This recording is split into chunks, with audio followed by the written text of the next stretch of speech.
News 21 के संवाददाता सुनील खींची ने माधव गौशाला सेवा समिति सागूबड़ी के अध्यक्ष सरवन कुमार, सचिव नरपत सिंह और कोषाध्यक्ष कानाराम से विशेष चर्चा की। समिति ने गौशाला में हुए निर्माण कार्यों और भामाशाहों के सहयोग पर चर्चा की। सर्दी के मौसम को ध्यान में रखते हुए गौवंश के लिए तरपाल की व्यवस्था की गई है। गौशाला टीम ने राजस्थान के मुख्यमंत्री भजनलाल शर्मा का 10% अनुदान बढ़ाने के लिए आभार प्रकट किया। समिति ने आग्रह किया है कि बीजेपी सरकार कांग्रेस सरकार की तरह 9 महीने के बजाय 12 महीने का अनुदान दे, जिससे गौवंश के लिए हरे चारे की समस्या पूरी हो सके। समिति ने समाज और भामाशाहों से गौवंश की सेवा में योगदान देने की अपील भी की।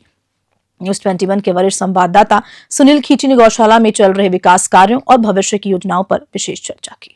नमस्कार, आप देख रहे हैं न्यूज 21 और मैं आपके साथ सुनील खींची। दोस्तों, लगातार नागौर जिले की समस्त गौशालाओं का है जो मुद्दे उठ रहे हैं, कहीं न कहीं मांग भी हो रही है। और विशेष तौर से बात करें आज माधव गौशाला समिति सागूबड़ी के अंदर, तो यहाँ हम पहुंचे हुए थे। तो हमारे साथ जो कार्यकर्ता हैं भरत सिंह जी, वो हमारे से जुड़े हुए हैं।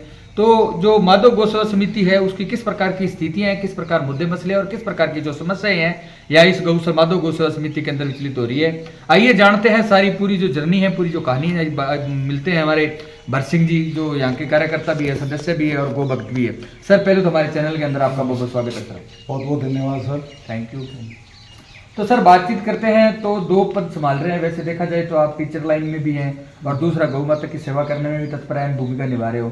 तो सर, ये बात करते हैं मुद्दों के बारे में, मसलों के बारे में, क्योंकि देखा जाता है वैसे तो हर डिपार्टमेंट का मुद्दा उठाना है, लेकिन गौशाला का मुद्दा जो सराहनीय है सर। तो आपकी गौशाला है माधव गौशाला समिति के अंदर, किस प्रकार की समस्याएं हैं, किस प्रकार की स्थितियां हैं? सर, समस्याएं तो वैसे कोई अधिक नहीं है, लेकिन आप मुद्दे उठा रहे हैं गौशालाओं से संबंधित, तो पहले तो मैं आपका हार्दिक आभार प्रकट करता हूं। थैंक यू सर कि आपने इस चीज़ को लिया है, क्योंकि हमारे इधर छोटे छोटे गांव हैं और इन गांवों के अंदर ये गोवंश बेसहारा लावारिस घूम रहे हैं। तो उसके लिए यहाँ गौशाला तो बना दी गई है। सरकार भी अपनी तरफ से सहयोग कर रही है वैसे, लेकिन सरकारी सहयोग जहाँ तक मैं समझता हूँ उससे गौशालाएँ चलानी बहुत ही मुश्किल का काम है, असंभव सा है, क्योंकि जो रेट्स है वो बहुत निम्न है। अभी जो चारा हम खरीद रहे हैं वो यहाँ का स्थानीय चारा है जो 1100-1200 रुपये क्विंटल मिलता है। बाहर से हरियाणा पंजाब से जो चारा आ रहा है वो 800-700 रुपये क्विंटल में आ रहा है। फिर भी अगर हम माने तो एक गोवंश के लिए 6 से 7 किलो मिनिमम चारा बड़ा जो गोवंश है उसको चाहिए। तो अगर आप देखें 8 रुपये की रेट से हैं तो 64 रुपये लग रहे हैं, जबकि सरकार है वो सिर्फ 9 माह का दे रही है और वो भी 40 रुपये की दर से पहले था और अब 4400। हाँ, भारतीय जनता पार्टी सरकार ने, हमारे मुख्यमंत्री जी ने 10% ग्रोथ किया। इसमें मैं उनका भी बहुत धन्यवाद करता हूँ। लेकिन मेरी तो ये उनसे आशा है सरकार से कि वो इस दर को वास्तव में बढ़ाए, क्योंकि और भी अनेक खर्चे होते हैं। वो तो चलो हम जन सहयोग से कैसे जैसे करके पूर्ति करते हैं, बहुत ही मुश्किल होता है वो भी। तो सरकार अगर ये अनुदान की राशि में कुछ इजाफा करे तो वो समय पर ये थोड़ा आसान रहेगा। सर, बातचीत करते हैं जो 50% गौशालाएं हैं जो जन सहयोग के द्वारा चलती है और 50% सरकारी अनुदान के द्वारा चलती है। लेकिन जो 50% गौशालाएं, किसी भी 50% गौशाला का रजिस्ट्रेशन है और 50% गौशाला का रजिस्ट्रेशन नहीं है, तो काफी योजनाएं हैं जो वंचित रह जाती है। जैसे पट्टा निर्माण जो कन्वर्ट नहीं जमीन है यहाँ, तो उसके लिए जो भी जन कल्याणकारी केंद्र सरकार, राज्य सरकार की आती है गौश के लिए, तो एमएलए, एमपी, सरपंच, पंचायत समिति, जिला प्रमुख, प्रधान, तो वो जो फंड है सर वो नहीं मिलता है। ठीक है, शेड निर्माण हो गया, पेयजल की व्यवस्थाओं के लिए हो गया, किसी प्रकार का सुख सुविधाएं ले लो।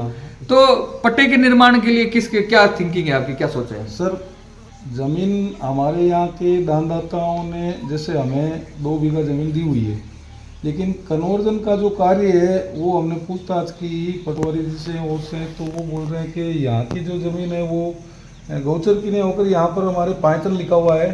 तो वो बता रहे हैं कि ये असंभव है, ऐसा होता नहीं है। तो ये हमारे लिए भी मुश्किल है और ये गौ माताएँ हैं, तो अब क्या करें, हमारी भी मजबूरी है। बाकी अगर सरकार इसमें सहयोग करे, भाई ज़मीन अगर भामाशाह कोई दे रहा है तो उस ज़मीन को आप ले लो और ये ज़मीन हमें आवंटित कर दे, तो आज इतना निर्माण कार्य भी हुआ है। जो भी हम और भी दूसरी जो सुविधाएं हैं, एमपी कोटा आपने जैसे बताया या एमएलए कोटा है, उससे भी राशि आए। दूसरी सरकार की हमारे जैसे कुचामण उप निदेशक कार्यालय, उनसे भी सूचना आती है कि भाई आप लोग ये जो काउ शेड है वगैरह, मतलब चारा डिपो है, ये बढ़ाने की योजनाएं जरूर आती है। लेकिन उसमें सबसे पहली समस्या यही आती है कि ज़मीन आपकी पूरी की पूरी है वो गौशाला के नाम होनी चाहिए। तो अब गौशाला के नाम से ज़मीन अगर कोई दे तो भी कन्वर्जन नहीं हो तो फिर उससे दिक्कत आती है।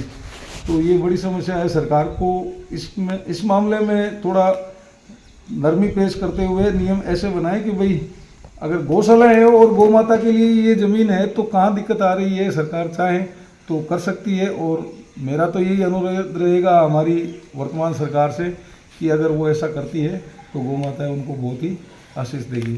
सर बातचीत करते हैं चिकित्सा के बारे में, तो पशु चिकित्सालय और एलएस वगैरह की किस प्रकार की व्यवस्था है, क्या चाहते हो? हाँ सर, ये एक बहुत बड़ी मांग रहेगी कि हमारे आसपास के इलाके में हर 2 किलोमीटर 2.5 किलोमीटर के एरिया में आप देख लो कि गौशालाएँ हैं, चारों तरफ गौशालाएँ हैं। हमारी ज़मीन से टच जो भी गांव आ रहा है उसमें गौशालाएँ हैं, लेकिन यहाँ पर पशु चिकित्सकों की जो है वो बहुत ही कमी है। यहाँ अब हमें कुछ भी काम पड़ता है तो हमारे डॉक्टर साहब है काड़ा साहब डीडवाना से, वो उनको फ़ोन करते हैं तो वो कभी दूसरी साइड में भी गए हुए होते हैं तो भी वो पहुँचते हैं। बहुत मैं उनका तहे दिल से धन्यवाद करता हूँ। लेकिन कभी कभी बहुत समय लग जाता है। कई बार क्या है, गायें लड़ लेती है या कोई ऐसी घटना हो जाती है या जो प्रसवकालीन वो माता है तो उस समय हमें बड़ी दिक्कत हो जाती है। तो प्राइवेट ये जो घूमते हैं पशुधन साहिब वगैरह उनसे सेवाएं तो लेते हैं, लेकिन वो उतने जानकार भी नहीं होते जितने कि अभी हमारे डॉक्टर साहब वगैरह हैं। अब छोटी काटू है लेकिन वहाँ भी अभी मैंने सुना नहीं शायद डॉक्टर साहब आगे हैं या नहीं आए, पहले तो थे वो बहुत अच्छे डॉक्टर साहब थे मनोज जी। तो मैं चाहता हूँ कि कम से कम 5-6 गौशाला 8 गौशाला भी अगर मिलाकर एक अच्छे ढंग का डॉक्टर उपलब्ध हो तो ये बहुत ही अच्छा रहेगा और गौ माताओं के लिए हमें जो आपात स्थितियों का सामना करना पड़ता है वो कम होगा और डॉक्टर की सेवाएं मिलती रहेगी। सर बातचीत करते हैं, आजकल देखा जाता है कि गौशालाओं के नाम पे बहुत ज़्यादा राजनीति हो रही है और कहीं न कहीं गौशालाओं के नाम पर धंधलियाँ भी बहुत ज़्यादा हो रही है। इस मुद्दे को लेकर किस प्रकार आप चिंतित व्यक्त करना चाहते हैं? ये आपने बिल्कुल सही कहा। मैंने भी सुना था कुछ अभी अखबारों में भी आया था, जैसलमेर साइड में ऐसा कुछ हुआ था, जालोर के अंदर। हाँ जालोर में या जो भी है। तो सर ये अगर इंसान है और ऐसा कार्य कर रहे हैं, वो गलत कर रहे हैं तो वो इंसान नहीं हो सकते मेरी नज़रों में। तो फिर भी अपनी अपनी मान्यता है। बाकी हमारे इधर की आप नागौर ज़िले की कहीं भी गौशाला में जाइए, मैंने मतलब काफ़ी मैंने ये इन गौशाला का विजिट किया है, देखा है। वहाँ से देख के हम सीखते हैं। वो भी हमारे यहाँ आसपास में के लोग हैं वो आते रहते हैं, हम एक दूसरे का सहयोग भी करते हैं हर चीज़ों में।